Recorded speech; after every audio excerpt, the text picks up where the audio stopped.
Di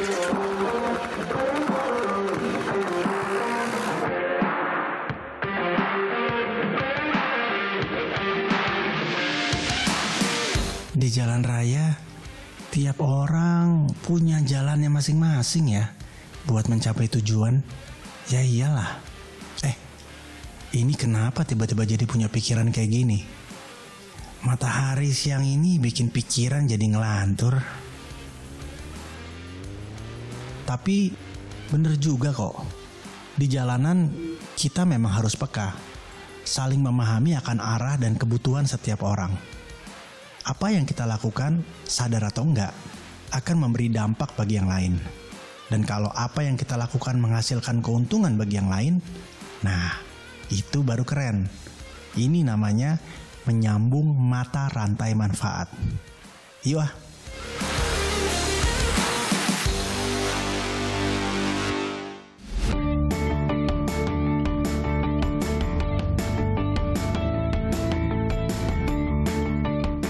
Saya ada cerita dari dua sahabat.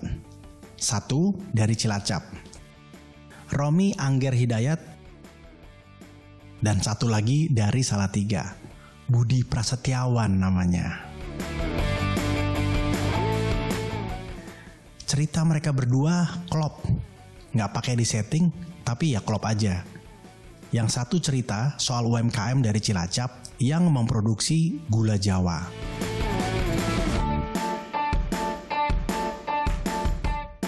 Dan satu lagi cerita tentang brand legendaris dari Salatiga yang memproduksi kecap. Klop kan?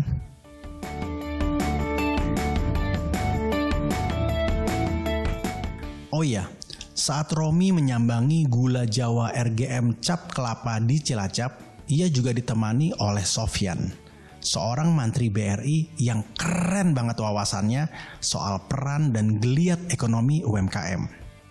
Sebagai mantri BRI, Sofyan punya visi dan misi membantu para UMKM untuk lebih berdaya supaya kelak juga akan dapat memberikan dampak positif bagi lingkungannya.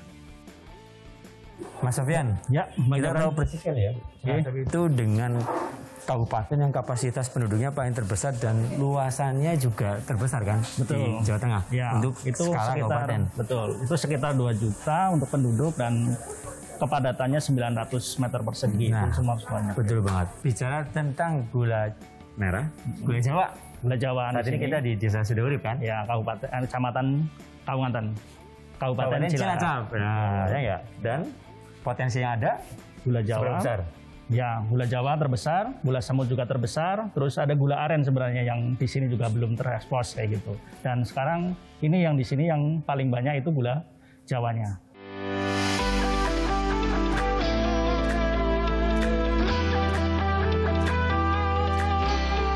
Keberadaan UMKM Gula Jawa RGM Cap Kelapa di Desa Sidaurip Cilacap ini telah menimbulkan dampak positif bagi masyarakat sekitar, termasuk para petani penderes yang menyadap air nira kelapa sebagai pemasok utama bahan baku gula Jawa.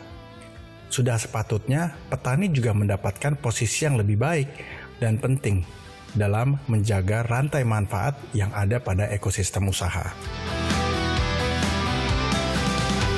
Para petani pun sangat terbantu dengan adanya pengolahan gula Jawa seperti ini kayak gitu. Karena langsung dari petani kita olah, kita packing lebih bagus, kita kirim ke tempat-tempat yang tertuju yang pemberdayaannya luar biasa. Betul. Pemberdayaannya dari desa. Dari mana mereka belajar ini? Mereka belajar itu dari budaya, dari leluhurnya mereka sendiri, dari nenek moyang sudah, istilahnya dari kakek mereka sudah. Jadi turun belajar ya, sudah turun budaya turun, di mana di desa ini menghasilkan gula merah, gula Jawa atau gula Jawa. Gula Jawa ini, wah itu luar biasa. Dan ini bisa regenerasi ya untuk kalau generasi berikutnya. Regenerasi sangat-sangat terbuka sekali karena ya potensinya sangat-sangat bagus sih untuk kedepannya. Betul banget. Karena ini kekayaan desa diolah oleh masyarakat desanya sendiri, sebuah kebanggaan. Betul.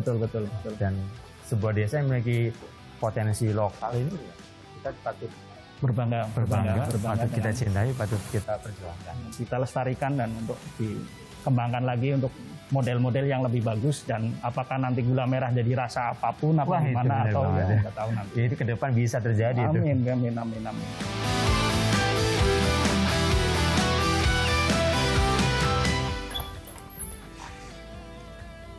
Biasanya saya kalau lagi nggak semangat, saya punya satu ritual. Ritualnya minum dawet ireng. Nggak usah tanya kenapa. Nah, bicara soal dawet ireng, saya tuh suka bukan hanya karena rasanya enak, tapi sebenarnya dawet ireng ini adalah bagian dari contoh simbiosis mutualisme, model kerjasama yang sama-sama saling menguntungkan. Ada si penjual dawetnya, ada yang bikin dawetnya, ada yang menghasilkan santannya, dan ini yang saya suka. Ada yang menghasilkan gula jawanya. Nah, kombinasi inilah yang bukan hanya saling menguntungkan, tapi membuat rasanya semakin enak.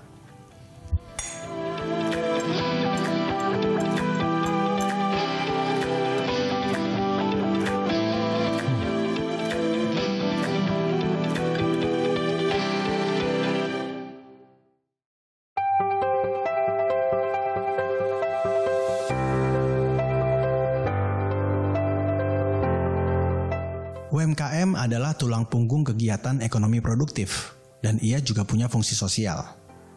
Kunci kekuatannya ada di kualitas yang baik agar bisa punya daya saing. UMKM nggak bisa jadi pemain tunggal, ia harus pandai beradaptasi.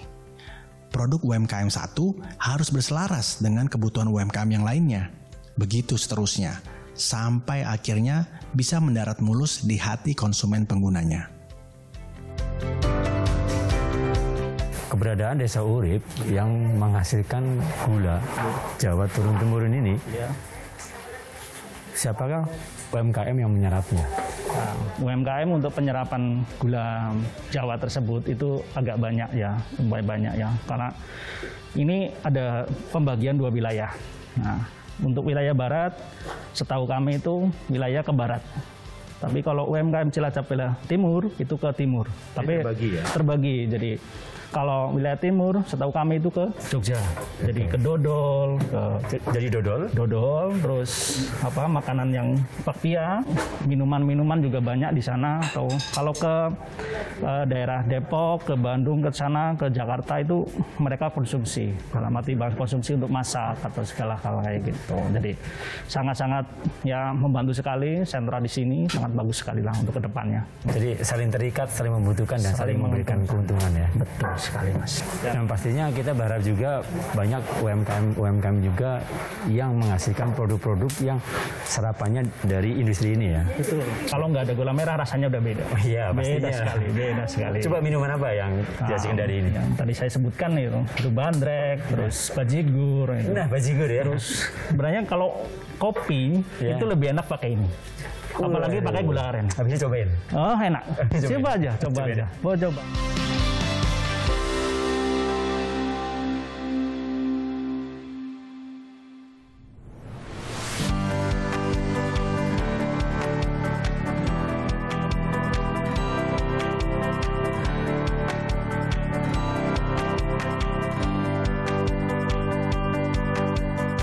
UMKM memang lahir dari rakyat, tumbuh bersama potensi yang ada di masyarakat. Besarnya juga karena ada pemberdayaan yang maksimal di tengah masyarakat. Dan untuk melestarikan budaya ini kan, budaya gula semut yang gula Jawa ya, gula Jawa yang ada di daerah ini, apa saja dari mungkin pendampingan seperti apa yang dilakukan oleh pemerintah maupun dari desa? Pendampingan biasanya mereka pendampingan dari pelatihan dari dinas perdagangan, dinas pertanian, dari untuk pengembangan ke depan, maksudnya apakah di daerah luar, di luar Jawa atau di luar negeri itu mereka butuh apa gitu. Contoh yang gula Jawa yang diolah seperti ini kan cuma tingkat nasional. Kalau yang skalanya masih tingkat nasional, betul, karena kita ada ketahanan untuk gula Jawa ini paling berapa bulan gitu. Tapi kalau sudah masuk ke tahap yang lebih bagus lagi sampai ekspor ya. Sampai ekspor itu mereka butuhkan itu gula semut. Tetap gula semut ya, kayak gitu. Tapi ya ini di sini juga udah sangat bagus sekali. dan masyarakat sudah sangat mendukung program dari pemerintah seperti ini. Tinggal harapan tidak kami hanya program pemerintah, ini memang kecintaan dari masyarakatnya, ingin menjaganya dan ingin memperjuangkannya untuk membesarkannya ya. Betul, melestarikan dan menjaga kelestarian alam juga, karena inilah kan ngambilnya dari nira gitu. Jadi pohon-pohon kelapa juga harus diperbanyak lagi untuk kedepannya kayak gitu.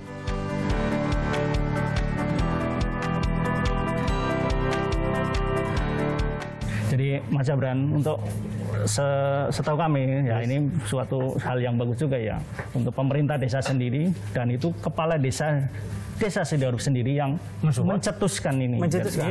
Tidak hanya mensupport, tapi mencetuskan. Mencetuskan ini karena baru satu-satunya desa di Sidoarjo beliau yang membuka usaha ini. Ayo, untuk mana? Beliau di dalam. Ayo. Namanya Pak Sutrasno. Ayo. Pak Sutrasno. Kita lanjut ke dalam. Ayo kita. Ayo, siap. Kenalin ya. Oke.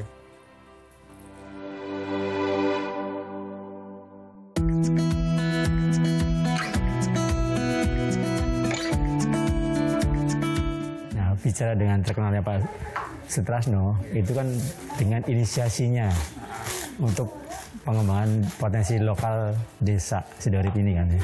Khususnya gula Jawa ini ya, sangat-sangat. Iya, Pak Sutrasno gimana loh awal mula menginisiasi ini?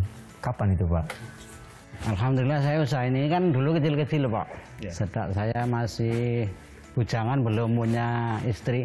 Ya kurang lebih 25 tahun dulu sedikit-sedikit dari petani asli. Cara mengingat di desa itu banyak pengangguran, Pak. Bagaimana supaya menolong lingkungan agar bisa kerja gitu Pak, orang-orang yang tidak mampu. Alhamdulillah kami memasak gula Pak, usaha masak gula kurang lebih sudah 5 tahun ini Pak. Nah, cuman ketika awal itu gimana Pak? Apakah di awal itu Bapak berjuang berdarah pastinya kan? Tidak mungkin kan bisa langsung 10 tahun seperti ini Pak. Awal mulanya seperti apa Pak? Awal mulanya ya dulu dikit-dikit Pak. Ya, dikit-dikit. Dulu perintah orang keliling ke pasar-pasar gitu. Nah itu dia. Satu hari 5 kintal dulunya. Yeah. Alhamdulillah sekarang ya kadang-kadang 4 ton, 5 ton gitu dulu. Awalnya 3 kintal, 5 kintal gitu. Keliling ke pasar tiap hari. Dan ada yang pakai mobil, ada pakai motor gitu loh Pak. Sebenarnya anggota yang di sini udah berapa Bapak? Ya kurang lebih 25 orang Pak. Tapi kebanyakan perempuan, yang laki-laki 5 orang Pak. Dulu dari awal dari berapa sampai dengan 25 butuh waktu berapa tahun Pak prosesnya? Awalnya dulu hanya 3 orang Pak. 3 orang awalnya. 3 orang 1 tahun ya. Sambil giling-giling ke pasar terus setiap tahun nambah tiap bulan gitu. Sampai Pak. sekarang ini bisa memberdayakan 25 ya Pak? Iya Pak. Bahkan paling banyak tadi potensinya wanita ya? Wanita. Memberdayakan ya.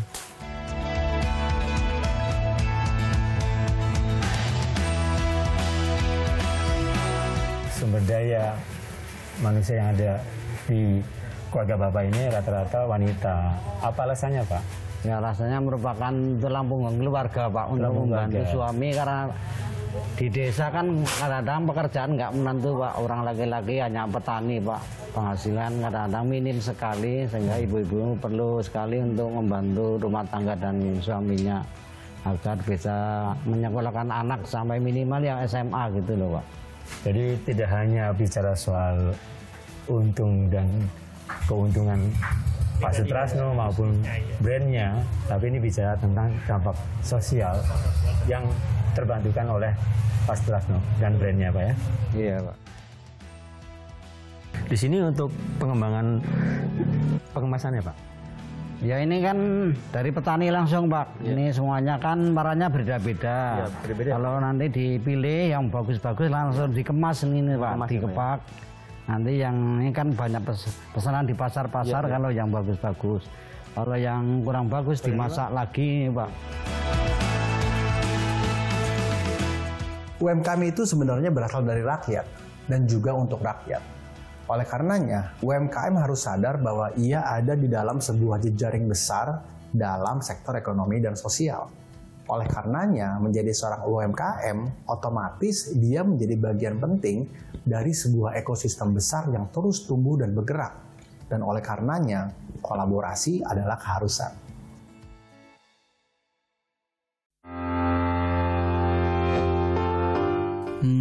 Saya juga membayangkan di belahan daerah lain. Seperti yang diceritakan oleh Budi Prasetyawan, Cahyo Nugroho, sebagai generasi ketiga pewaris brand legendaris kecap kuda terbang di Salatiga, sangat terbantu dengan pasokan bahan baku gula merah atau gula Jawa yang berkualitas. Bisa jadi, gula Jawa yang sedang dipegang dan kemudian dipilihnya itu adalah produk dari gula Jawa RGM cap kelapa. Ini yang disebut mata rantai manfaat. Bentuk simbiosisnya kadang tidak begitu saja disadari. Tapi ketika setiap UMKM saling memegang prinsip kualitas, maka bentuk hubungan saling menguntungkan akan muncul dengan sendirinya. Artinya, jika kita patuh pada kualitas produk, maka logikanya kita juga akan mencari bahan baku yang berkualitas.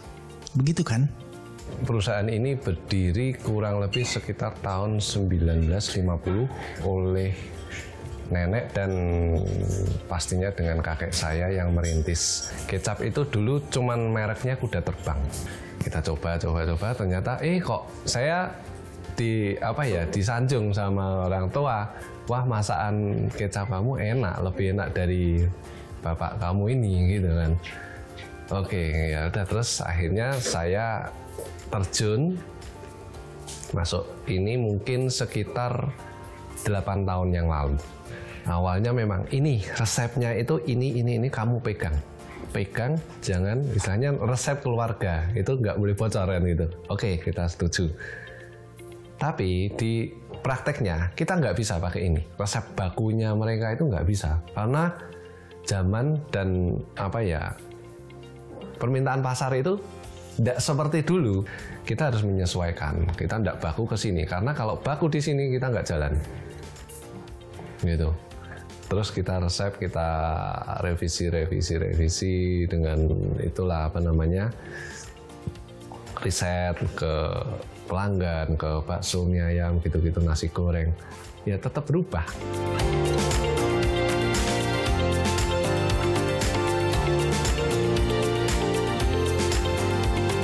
Dari kuda terbang keluar merek Kaloka, terus keluar merek lagi Doro, keluar lagi merek Ren, terus berkembang terus beberapa merek karena saya mikir kita di pasar itu orang mintanya jangan yang seperti ini, mintanya banyak. Coba dibikinkan, nanti saya coba. Oke, kita produksi kan. Ini Pak, coba gimana rasanya? Oh, enggak masalah. Nah, itulah awalnya kenapa merek-merek baru itu keluar. Saya kan sudah paham betul dengan resep itu. Jadi 100% saya bisa mengolah. Mau seberapa mahal, mau seberapa murah itu saya bisa setting. Gitu kan. Nah, yang beredar sekarang ini sebenarnya masih di tengah lah istilahnya. Harus beradaptasi di harga itu yang susah. Memang kecap kita produksi, kita juga makan sendiri. Jadi nggak tega kalau misalnya kita kok produksi kecap beli merek lain. Nah, itu makanya kan otomatis orang tua juga masak pakai itu terus, loh kok kurang gini gitu, kok beda gitu. Pasti. Itu. Di pasar itu kita juga bisa ini loh, kita masih tradisional pakai kayu. Kadang mereka, makannya enak gitu. Awal itu bukan kayu, malah minyak tanah. Minyak tanah dengan kompor kita bilang kompor jos kan ya, yang pakai pompa itu pakai tangki. Terus karena minyak tanah langka, ya kita kembali ke kayu.